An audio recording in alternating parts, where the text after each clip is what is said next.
Daniel had everything going for him. At 24, he was the guy everyone wanted around. His friends called him first. His family bragged about him at dinners. His co-workers saved their best ideas to share with him because his feedback actually meant something. Walking into a room, Daniel had that quiet pull that made people lean in when he spoke. He wasn't loud about it.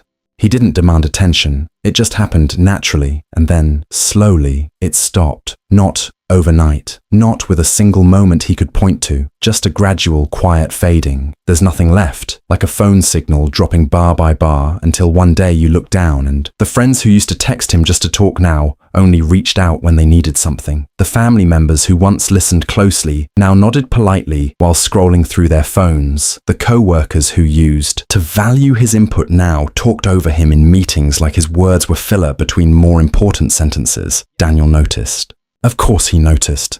And like most people who notice this happening, he did exactly the wrong thing. He tried harder. He became more available. He answered every call on the first ring. He said yes to every favor. He went out of his way to help people who hadn't even asked. He showed up earlier, stayed later, gave more, did more, bent further. He thought that if he could just prove his value loudly enough, people would remember it. But the more he chased, the less they valued. The more he gave without being asked, the more they took without appreciating.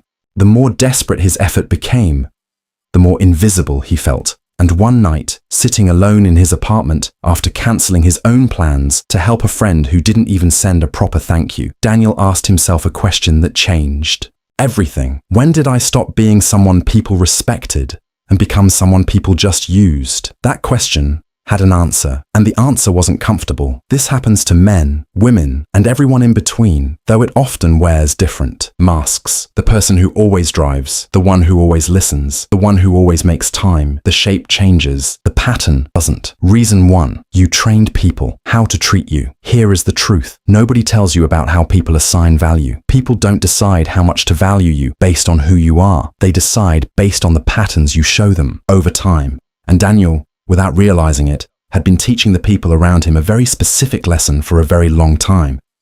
He taught them that he would always be there, no matter what, no matter when, no matter how they treated him. He taught them that his time had no cost, that his energy was unlimited, that saying no wasn't something he did, and people learned, not because they were cruel, because humans are pattern recognition machines. When someone shows you that their presence costs nothing, your brain quietly files it away. When someone is always available, you stop feeling lucky to have their time. You start expecting it, and the moment expectation replaces gratitude, value disappears. Daniel didn't lose value because he became less. He lost value because he made himself too easy to have. He had become the saved password, automatically filled in, never thought about, only noticed when suddenly it stops working. The rarest things in this world are not the most advertised ones.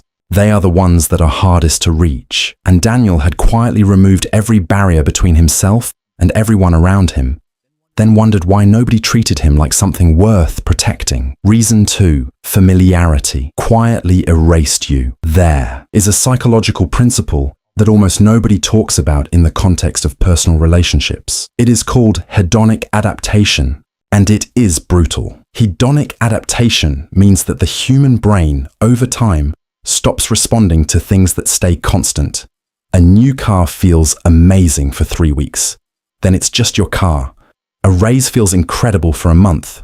Then it's just your salary. And a person who is always present, always predictable, always there, feels special at first. Then the brain stops registering them as new information, and the heart follows the brain's lead. Daniel was always there. Same energy, same availability, same responses, same Daniel. And the brain of every person around him had quietly adapted. He had become the background hum of their lives, constant enough to ignore, present enough to take for granted. The people who hold attention over time are not the ones who give the most.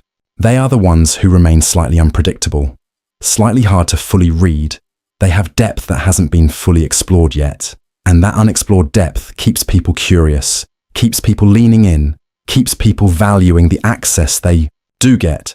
Daniel had given everyone nearly everything, and people only protect what they feel they might lose. Reason 3, you stopped having standards, and nobody respects that. The night Daniel cancelled his own plans to help a friend who didn't. Properly say thank you was not an isolated event. It was a pattern, a long repeated, exhausting pattern of placing everyone else's comfort above his own time, his own energy, his own life. And here is what that pattern communicated to every single person watching, that Daniel didn't believe his own time was worth protecting. Standards are not about being difficult. They are not about being cold or hard to reach. Standards are the signal you send to the world about what you believe you are worth. When you have no standards, when you accept everything, tolerate everything, adjust yourself for everyone, you are not being kind. You are showing people that they can treat you any way they choose with no consequence. And people, consciously or not, lose respect for a person with no standards. Not because they are cruel, because respect is built on a foundation of consequence.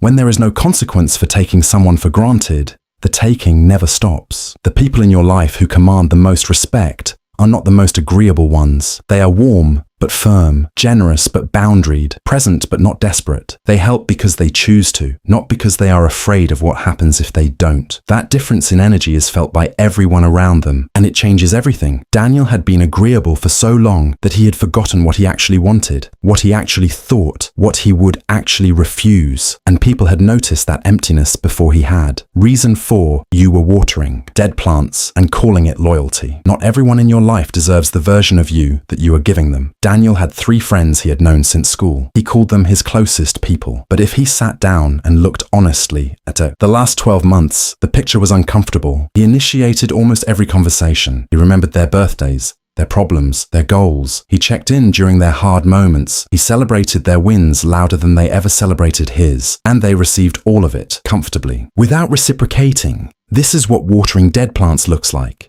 Pouring your best energy into connections that stopped growing a long time ago, staying loyal to a version of a relationship that only exists in your memory, giving first-class attention to people who have quietly downgraded you without ever saying a word. The uncomfortable truth is that not all distance between people is a communication problem. Some distance is data. Some silence is an answer. Some people have simply revealed through their consistent behavior over time that they are not who you need them to be. And the most exhausting thing you can do is keep trying to convince someone to value what they have already decided to overlook.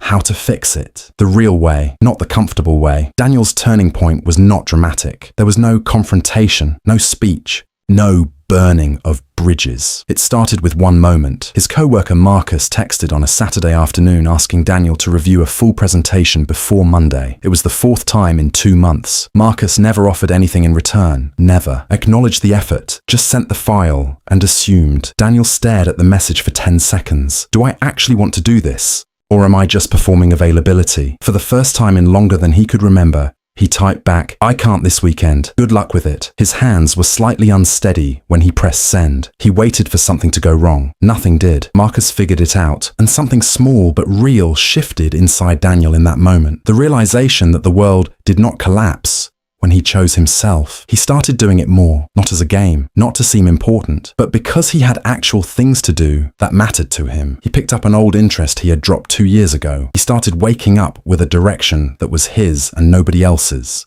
He stopped performing availability and started protecting his time like it had value, because it did, and something in his energy changed. There was a quiet steadiness that hadn't been there before. Not arrogance, not coldness, just a person who had remembered he had a life worth showing up for. The people around him felt it before they understood it. Some reached out differently, with more care, more intention, more genuine interest, because the energy had changed and they felt it without being able to name it. A few people drifted away entirely, and Daniel found, to his own surprise, that the drifting didn't hurt the way he thought it would, because the relationships that had been costing him the most energy were the ones that had been giving him the least in return. And if people don't return after you change, then you've stopped paying for a subscription to people who stopped valuing you long ago. That is not loss. That is subtraction by clarity. The only rule that changes everything. Value is not given. It is felt. You cannot explain your way into someone's respect. You cannot be available enough to earn it. You cannot perform your worth loudly enough that the right people finally notice. You can only become someone who has so much going on inside their own life that your presence feels like a privilege, not a guarantee. Someone who gives warmly, but not desperately. Someone who loves deeply, but does not disappear inside other people's needs. Someone who knows what they will and will not accept and lives accordingly without apology. Daniel did not fix his relationships by working harder on them. He fixed them by working harder on himself, by building a life he didn't need to be rescued from, by becoming someone he genuinely respected, and letting that energy do what words never could. The people who once looked through him started seeing him again, not because he demanded it, because he finally stopped making it so easy to overlook him. Tomorrow morning, before you answer the first request that comes in, pause 10 seconds. Ask yourself one question. Do I actually want to do this? Or am I just performing availability? That pause is where it starts. Stop shrinking yourself to fit spaces that were never built for you. The right people will not need to be convinced to value what you are. They will simply feel it.